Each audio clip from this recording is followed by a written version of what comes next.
Welcome back to the Bug Out Podcast. I'm your host Lewis, and with my co-host today is Derek. Hi. Today, I thought we'd bring it a little close to home. In the previous episodes, we've done the Dyatlov Pass in Russia. Derek's interviewed Corey about the abductions that was in America. So I thought we'd bring it back to Scotland and talk about Sawney Bean and his clan. Yes. Obviously, we both know about Sawney Bean. I think every Scottish person does. Aye. Would you not agree? Aye. Everybody knows of him to an extent. A lot of English people know about him as well. At least the story of him. Maybe not the actual person or the clan, but his story. Yeah. I messaged Pabs, who is coming on the podcast soon. Keep an eye out for that. But I messaged Pabs last night and told him that we were doing Sawney Bean, and his reply was, "Of course you Scottish fucks are doing Sawney Bean." He's English, isn't he? Yeah, he's English. Yeah. Cunt. Fuck him. Right, continue, sorry. Obviously, I mean, even people that don't know the story probably know the stories it's influenced. Chainsaw Massacre being one. House of Eyes being another one. Hillside Cannibal is another movie. Mm-hmm. It's influenced a little bit. So even if you're not familiar with the story, you've probably already heard it through other tellings of it. And there's been references to it and other forms of pop culture, like it made an appearance in Attack on Titan, of all things. Yeah, I've not seen it. I've seen a few episodes of the first season. Yeah, it was just kind of like a little Easter egg in Attack on Titan, but it was still an interesting little nod, especially for, it's a completely different culture over there, so it's kind of interesting that they knew of Sawney Bean as well, all the way over in Japan. But yeah. So should we start off with just the kind of outline of who Sawney Bean was and who is that maniac? That's who he was. He wasn't even called Sawney Bean. He was called Alexander Bean. Yeah. I don't know how he got the nickname. Do you? Yes. Is it just we'll probably get into that in a little bit later, because that comes down to. Can I get? Is it obvious why he's called Sawney Bean? No. Sawney has a very specific meaning, but like I said, that factors in a little bit later in the story. Should probably just start at the beginning with who he was as kind of a person. So he was Alexander Bean, was a man from the 16th century Scotland. He was famous for the murder and cannibalisation of around 1,000 people over the space of 25 years. He grew up in East Lothian, and he was the son of a ditch digger and a hedge trimmer. And apparently early on in his life, he did try to get into his family's business of ditch digging and hedge trimming, but he realised that manual labour wasn't really his cup of tea. That's like me. Yeah. I hate manual labour. Do you want to talk about what he did after that, after he realised that wasn't the life for him? What did he do? He left the family home with Big Black Senga. Big Senga. Well, Black Agnes Douglas. Yeah, who we will call Senga for the rest of the podcast, because you don't call people Agnes in Scotland, you call them Senga. So Black Senga Douglas. It says she was reportedly vicious. I've not read much about her. So yeah, do you know, because there wasn't a lot on Senga before kind of our life began with our man Sawney, but yeah, I've seen reports that she was kind of a vicious woman, and she had shared interests with Sawney, being, cannibalism and murder. And she was also accused of being a witch. So did he, obviously when you're saying that she had shared interest with him, did he have interest in cannibalism whilst staying with his family then? After not wanting to do manual labour? Well, the thing is, to eat people. They went on to become kind of like serial robbers to start with. He didn't want to do manual labour, but he still had to eat. So At the start, I think they became just serial robbers and they robbed people, Bonnie and Clyde. Bonnie and Clyde style, and then the cannibalism didn't come immediately, but they did scran one of their victims quite early on. Hmm. And then after this is when they kind of set up in Benan Cave. In Girvan. Between Girvan. It's between Girvan and Ballantree. Benan Cave, also, these days it's called Sawney Bean Cave. Everybody calls it Sawney Bean's Cave. Yeah. The cave's 182 metres deep.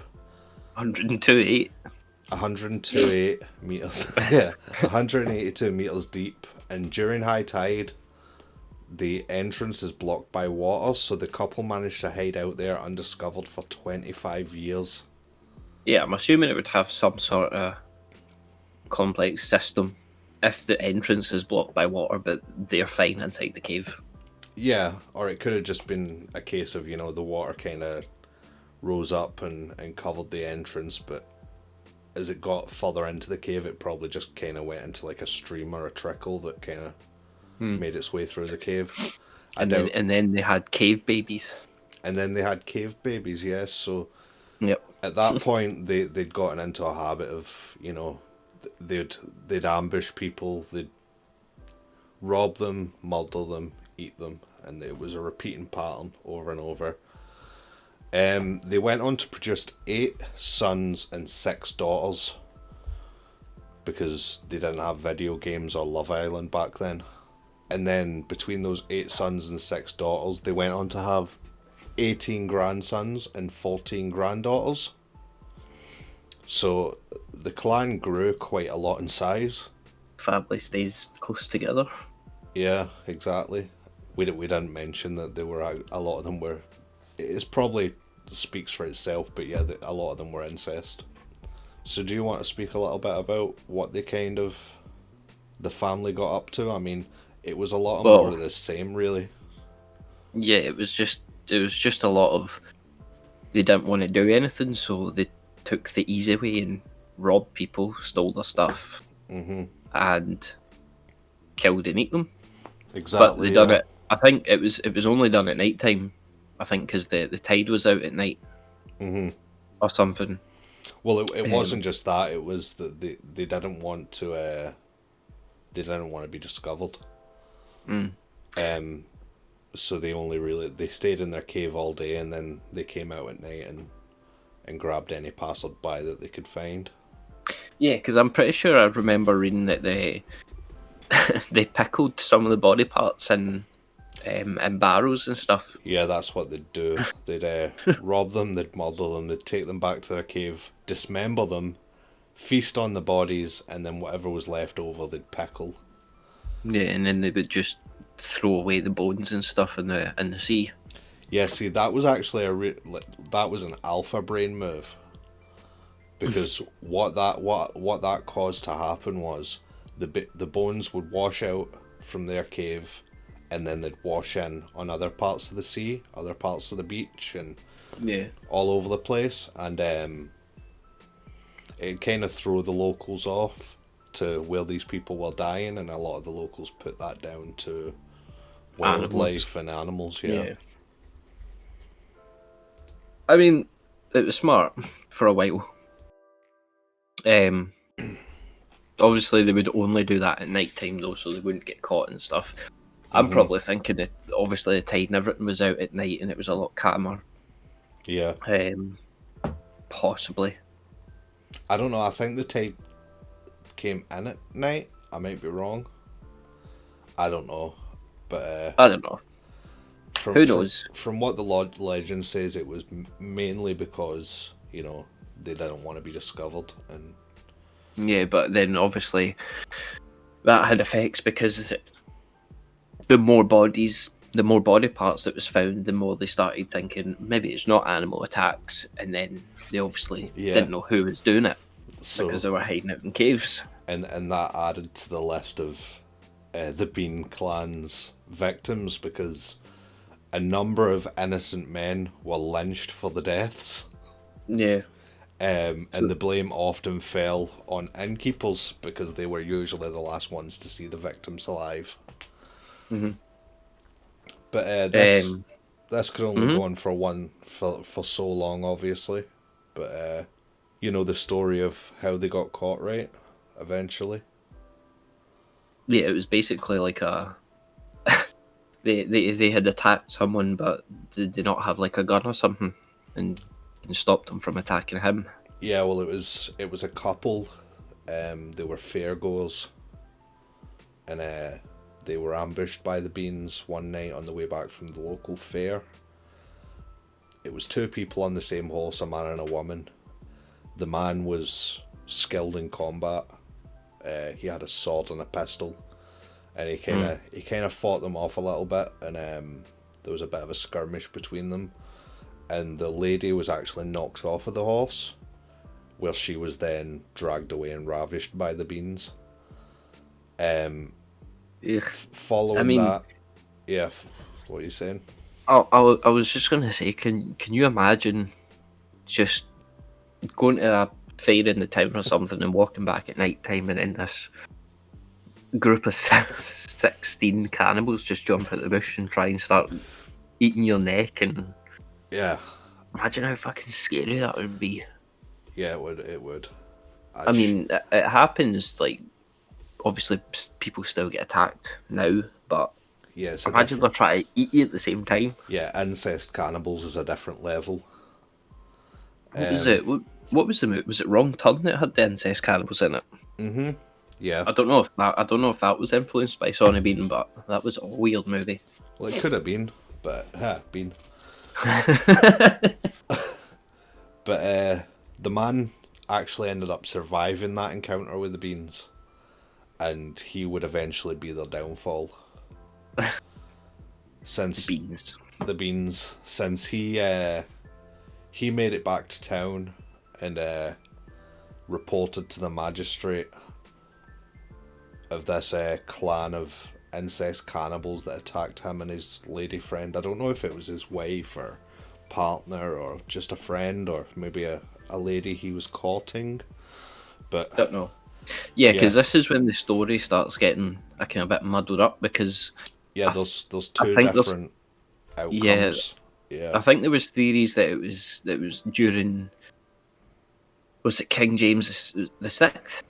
But then there's other stories that it would have, that the times have been messed up and it didn't happen at the same time as that. Mm-hmm. But after, obviously, the magistrate and everything was informed, that's when they had basically a big hunting party for them. 400 men, several dogs, bloodhounds and stuff, to go hunting for them. Yeah. And it didn't take them long to find the cave in Benan Head, thanks to the bloodhounds. They managed to sniff them down, and upon entering the cave, they found the Beans surrounded by human remains, body parts hanging from the ceiling, barrels filled with limbs and other body parts, and piles of stolen jewellery and heirlooms. Which, thanks to modern film, you can actually picture it. Yeah, to me it sounds like the cave of a dragon. Like, really? Yeah, like that, because that's what dragons do, don't they? They kill people, drag them back to their lair, and then they collect gold and heirlooms. So, like, you know, the classic thing of, like, dragons sleeping on piles of gold and just... Like, yes, I forgot dragons pickle human remains. I mean, not the pickling part, but, you know, the dead bodies of people who have tried to slay it and mixed in with the piles of gold and money and jewellery. There's some similarities there, but... I mean, if you say so, but... Yeah, this is when the story starts going two ways, like you said. Yeah, so the outcome here is, it's been retold in different ways. So the most common, should we maybe tell the most common last and tell the one that people think, you know, the one that's probably not what happened first? Well, I mean, the most common one is probably the easiest. I mean, they were captured and taken to a jail, so... Yeah, but the one that's least common, that's the one that's a lot shorter and told less, so maybe we should get that one out of the way first. Is that the one about the fire? No. The most uncommon telling of what happened after they were discovered in the cave is that the king simply lined the entrance of the cave with gunpowder. Oh yeah. They set it off and just buried the Bean clan inside. Yeah, because I'm pretty sure as the caves now not, you can't go into them. Are they not like blocked off or something? No, you can still get in, but it's like the entrance is very narrow. It's kind of, you have to kind of go in sideways. I probably wouldn't get in because of my belly. You could probably get in. Probably. But the most common of the outcomes is the Beans were captured alive. They were taken in chains to the Tolbooth jail in Edinburgh. And then they were transferred to either... Have you been to the... Have you been there? I haven't. I've been to Edinburgh, but I haven't been to the Tolbooth jail. I've been to a jail. I can't remember which one it was. I don't think it's that one. I've been to a jail as well, but it wasn't Edinburgh jail. It was a different one that we might talk about another day. Was it Inverurie? Yeah, I was at Inverurie. Yeah. So then they were transferred to either Leith or Glasgow, and once there they were executed without a trial because the townsfolk saw them as subhuman and undeserving of a trial. Well, makes sense. Which is fair enough. I mean, if I was one of those people, I'd be like, there's no point, is there?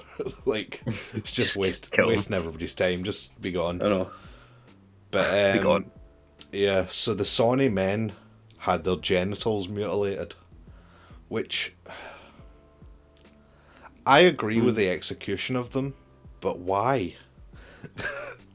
Like, I understand that this was the 16th century and things were a little bit backwards, but do you know what the punishment for cannibals should be? Remove their teeth and their hands. Well, no, I think that they should be killed, but I just don't understand why they cut off their dicks. I don't know. That's like a pedo punishment. Yeah, so they they mutilated their genitals and threw them on an open fire. Sizzle. Sizzle, sizzle. Following that, their hands and feet were the next things to go. And they were allowed to just bleed to death. There was no kind of quick exit for them. They just left them there. No dick, no hands, no feet.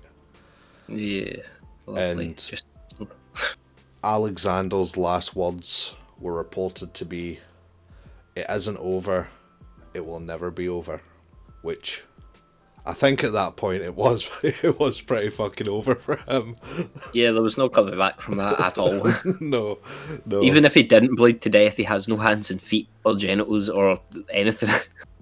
Maybe that'd give credence to the fact that I don't know if Senga thought she was a witch, but other people thought Senga was a witch. Maybe that was just kind of like, oh yeah, well, my bird's a witch, mate. She's gonna bring me back.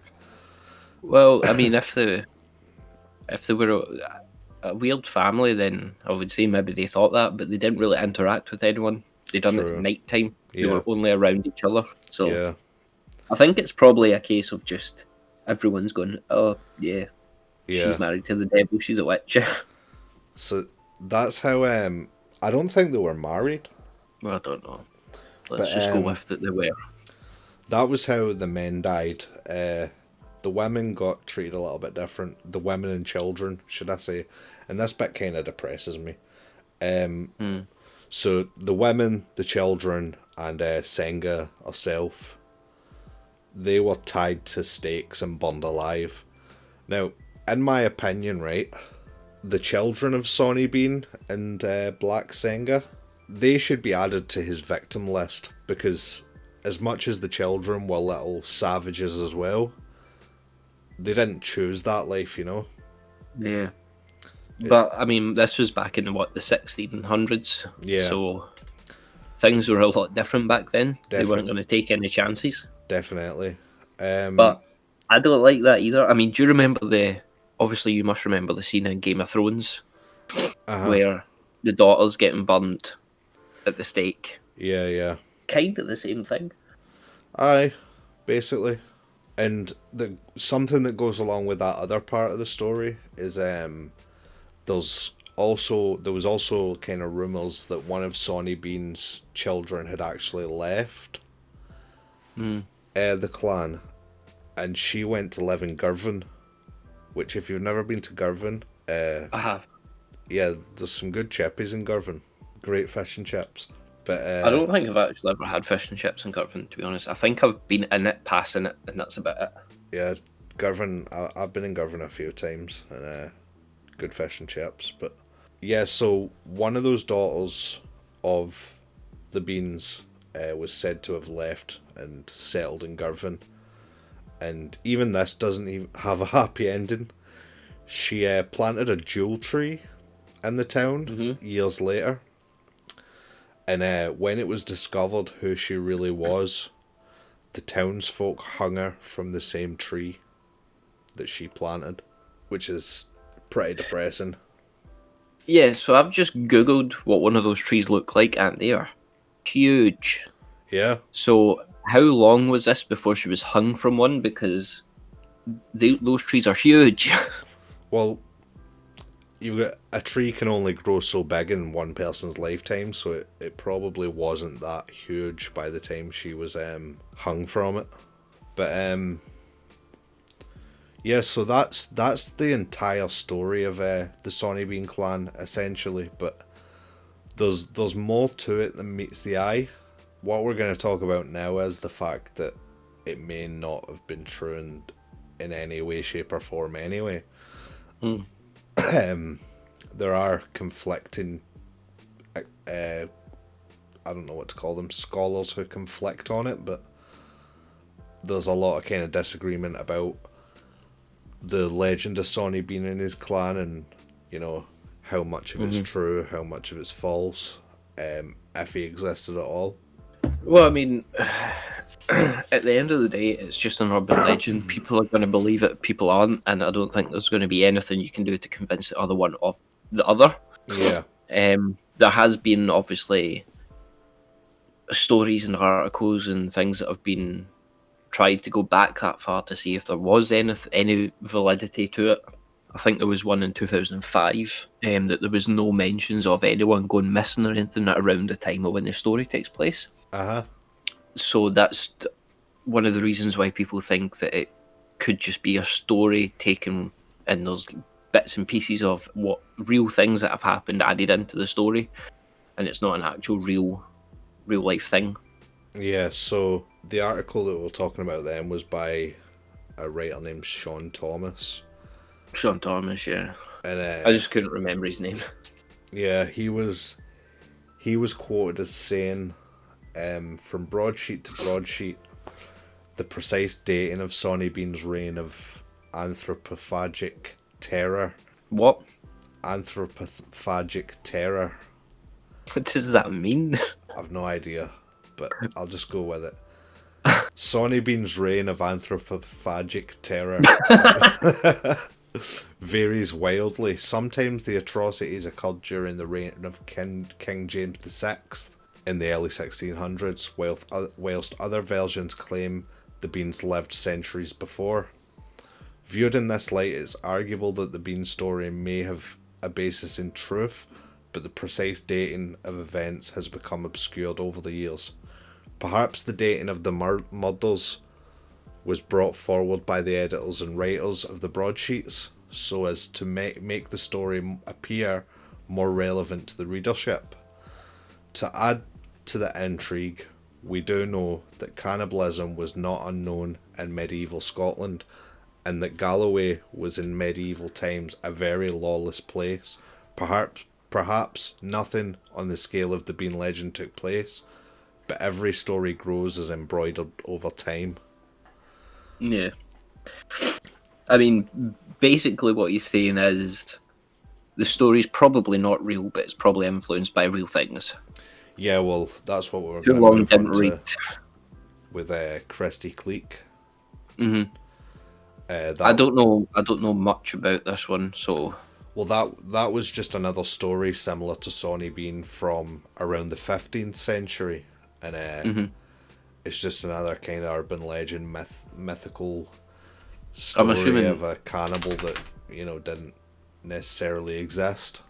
Yeah, I'm assuming this one was before the Sawney Bean story. So Well, the story of Christy Cleek was published in the around the 15th century, and she was said to have lived in the mid 14th century.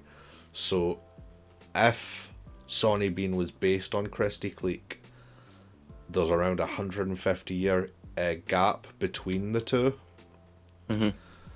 And this is the bit that I was going to get into when you asked at the beginning about what Sawney means. yes. So the story of Sawney Bean actually first appeared in what's called a British chapbook. Do you know what a chapbook is? No, I don't. So you know how you get like celebrity gossip magazines these days? Unfortunately, yeah. So they were the 16th century equivalent. Of famous people or just of random things? Of random things. They were usually kind of just gossip pages. Right. Usually around 40 pages or so, and they were sold by people on the street who were just trying to make a little bit of money. And then this is where what comes to his name, Sawney Bean, and the argument here is that he was actually created as political propaganda. Right. Because Sawney is something that Englishmen used to call Scottish. Sawney was kind of like a predecessor to Jock or Scot. Was it? Yeah, Sawney used to be kind of like a nickname for Scottish people, or Sawney's. Oh yeah, I just googled it. So the theory here, or the hypothesis here, is that following the Jacobite rebellions from the Scots, the Sawney Bean story was created as political propaganda in order to degrade Scots after that rebellion. But our guy Sean Thomas disagrees with that. So Why? I'll get there. You just found some information there on.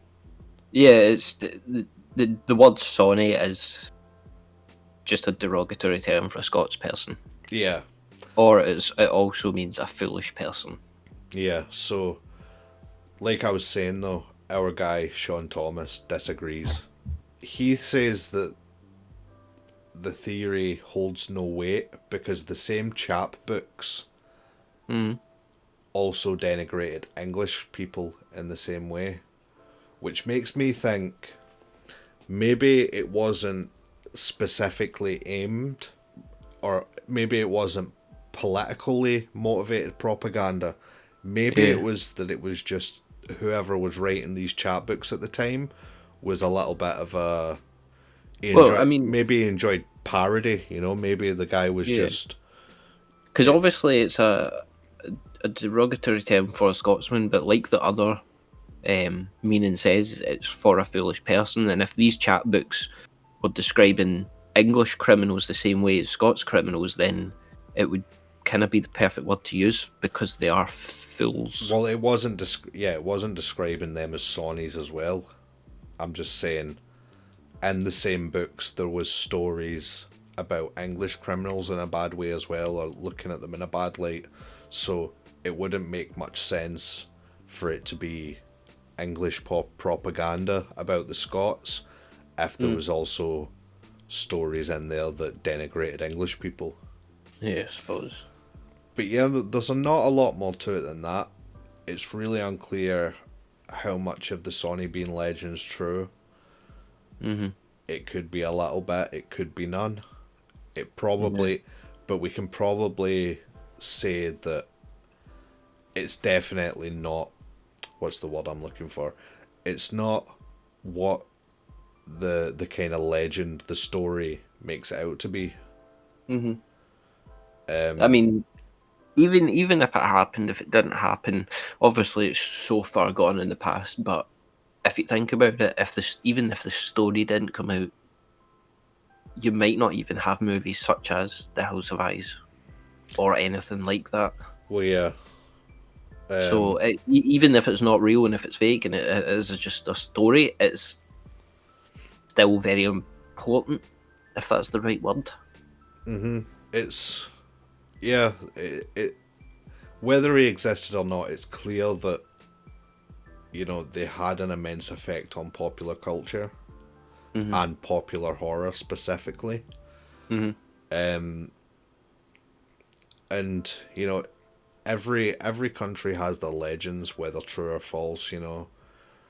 King Arthur, Thor, the pagan gods of old, all that stuff. It's all myth, but it doesn't make it any less a part of the culture and society of that country. Yeah. But yeah, it's interesting, and if you ever come to Scotland and have the chance to visit the cave, it's quite nice down there. Yeah, I mean, I would reckon more than half the people that listen to this podcast don't know who Sawney Bean is and have probably already been to visit the caves. But yeah, it's still an interesting thing to, even if you're not aware of it, it's still an interesting thing to look into, and even movies based on it and such. So. Well, that's the thing. Before this podcast, I was obviously aware of Sawney Bean, but I wasn't aware how deep it went. I knew about him being a cannibal, and I knew that he had a wife that helped him, etc., etc. But I didn't know about. I didn't know the whole story. Essentially, is what I'm trying to say. I didn't know anything about chapbooks or English propaganda. I didn't know anything about the fact that it may or may not have been real. I didn't know how many victims there were. If it was true. Yeah, I mean, there's people that's probably already seen the Mad Lads video on it, Count Dankula. I'm pretty sure he's already done Sawney Bean at one point. I didn't even know they'd done Sawney Bean, but... Yeah. Anyway, I think we've spoken enough about Sawney Bean and his clan today. I agree. If you want more information, just go read it. There's books as well that's out there. Movies, books, videos. But I think we'll leave it at that today. We're going to tease the next episode. Tease the next episode. Do you want to tease the next episode? I'll let you tease the next one. A friend of mine is going to be joining us, and we're going to be talking about a certain phenomenon, probably more urban legend than real, but let's just say that Black-Eyed Kids, we're doing the Black-Eyed Kids next. Yes, we're doing the Black-Eyed Kids, so stay tuned for that. Obviously you can get us on Instagram, Twitter, what else have we got? SoundCloud, YouTube, all at the Bug Out Podcast. Links will be in the description for that. But we shall see you in the next episode. Bye. Bye.